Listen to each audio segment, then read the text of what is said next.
Welcome to 10 star news. ఇక details చూసుకున్నట్లయితే తిరుపతి జిల్లా డక్కలి మండలంలోని వెంబులూరు పంచాయతీలో వెలిసి ఉన్న శ్రీ శ్రీ శ్రీ వెలుగొండ లక్ష్మీ నరసింహస్వామి ఆలయంలో జరిగిన వరలక్ష్మి వ్రతమునకు అధిక సంఖ్యలో భక్తులు వ్రతము ఆచరించి అమ్మవారిని దర్శించుకున్నారు. శ్రావణ మాసం అయినటువంటి రెండో వారం శుక్రవారం నాడు వరలక్ష్మి వ్రతం సందర్భంగా నలుమూలల నుండి అధిక సంఖ్యలో భక్తులు విచ్చేసి శ్రీ శ్రీ వెలుగొండ లక్ష్మీ నరసింహస్వామిని దర్శించుకున్నారు. ఇక వచ్చినటువంటి భక్తుల కొరకు ఆలయ సిబ్బంది అన్నదాన కార్యక్రమాలు చేశారు. లక్ష్మీ అమ్మవారిని దర్శించుకుటకై నలుమూలల నుండి భక్తులు అధిక సంఖ్యలో విచ్చేయడం వల్ల ఆలయ ప్రాంగణమంతా కిక్కిరిసిపోయింది. అనంతరం భక్తులు ధూప నైవేద్యాలతో స్వామివారిని దర్శించుకొని స్వామి కృపకు పాత్రులయ్యారు.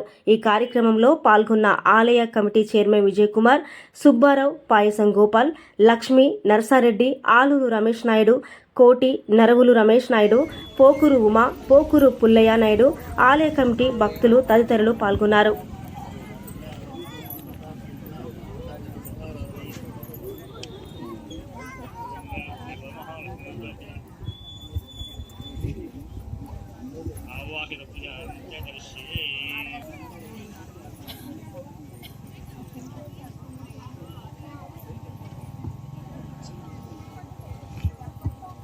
శ్రీ వరమహాలక్ష్మి పూజ అంత్యకరిష్యే.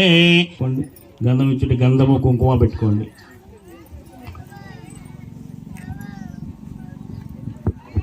లక్ష్మీ అమ్మవారికి మనం ఇప్పుడు పూజ కరెక్ట్ చేసుకున్నాం. వరలక్ష్మి అంటాం. ఈ రోజు చేసుకునేటువంటి పూజ వరలక్ష్మి. అంటే వరలక్ష్మి అంటే వరాలు ఇచ్చేటువంటి లక్ష్మి. అసలు లక్ష్మి అంటే ఎవరు? లక్ష్మీదేవి మనం దేనికి గుర్తుగా చేస్తాము? ధనానికి, ఐశ్వర్యానికి. దీనికి లక్ష్మి అంటే వాళ్ళు కూడా ఐశ్వర్యమే అనుకుంటారు. ఆ విధంగా ఏదైనా ఐశ్వర్యం, మంచి ఆరోగ్యం మనతో ఉంటుందని దాని అర్థం అనమాట. అంటే లక్ష్మీదేవిని మనం ఎలా సంపాదించాం. అదేవిధంగా లక్ష్మీదేవికి ఒక నామం ఉంది, చెంచలాయ నమః అంటాం. అంటే ఆమె ఒక దగ్గర ఉండదు, తిరుగుతూ ఉంటుంది. సంపాదించుకున్నాం. దీన్ని తీసుకొచ్చుకొని మనం ఈమె వెళ్ళిపోతూ ఉంటుంది, చెంచల కదా, ఈమె ఒక దగ్గర ఉండదు. 50,000 రూపాయలు అన్నట్టు. అంతే, తగ్గిందా పెరిగిందా? లక్ష్మీదేవి అలా చెంచల రూపంలో ఉంటేనే మనల్ని అందరూ కూడా అనుగ్రహిస్తూ ఉంటుందట. అలా కదులుతూ కూడా ఆ లక్ష్మీదేవి మన దగ్గర నుంచి వెళ్ళేసి ఒక బ్యాంకులో పడింది అనుకోండి, ₹1,00,000 సంపాదించాం. ఈ 1,00,000 తీసుకుని ఒక బ్యాంకులో వేసాం. వాళ్ళు తక్కువ 6% ఇచ్చినా కానీ ఇంకొక 60,000 వస్తుంది కదా. ఈ 10 సంవత్సరాలు వస్తుందా రాదా? అదేవిధంగా లక్ష్మీదేవి పెరిగిందా పెరగలేదా?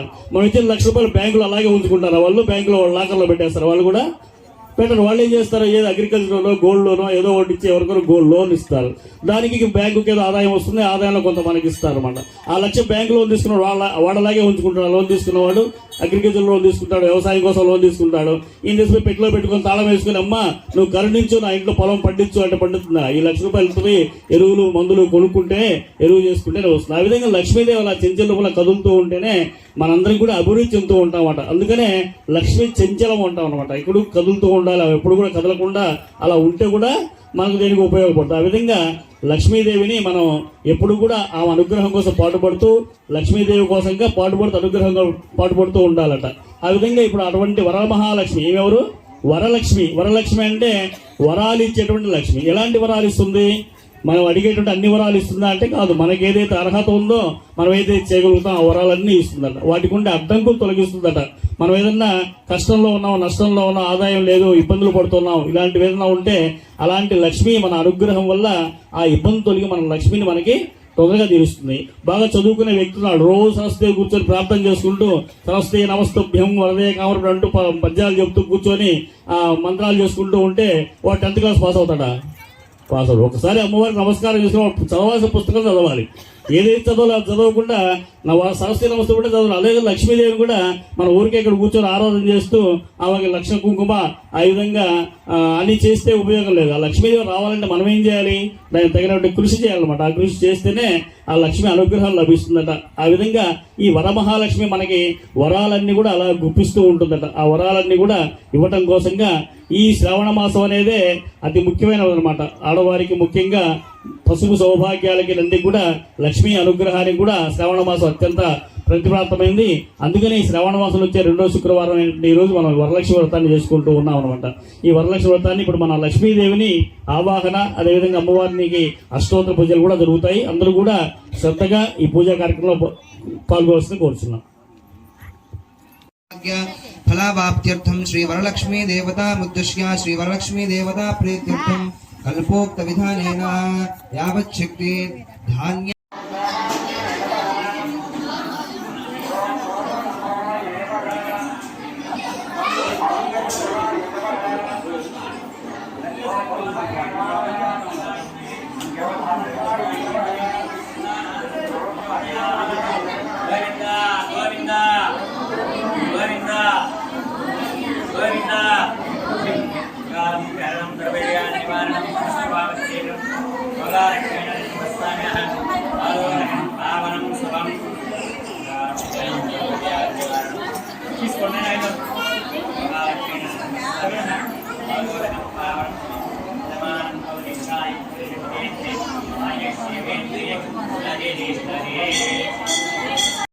యోగా ధ్యాన సత్తా యోగ నిషేవకరంతకరించగజం భగవదరీధనోష దేవతాకారుణ్యకేరారణ్యాది నిశరణ్యాయతే వజ్రణగాయ స్వామి గోవింద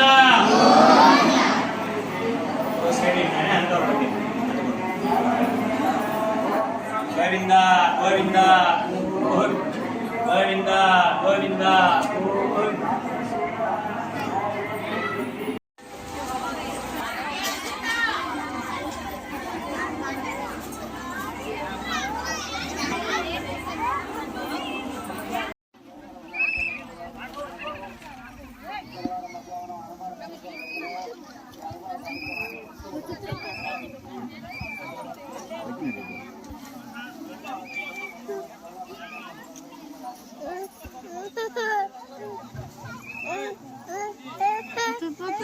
చివరిగా ఉంటే స్వామి ఇస్తారు ఇబ్బంది ఏం లేదు.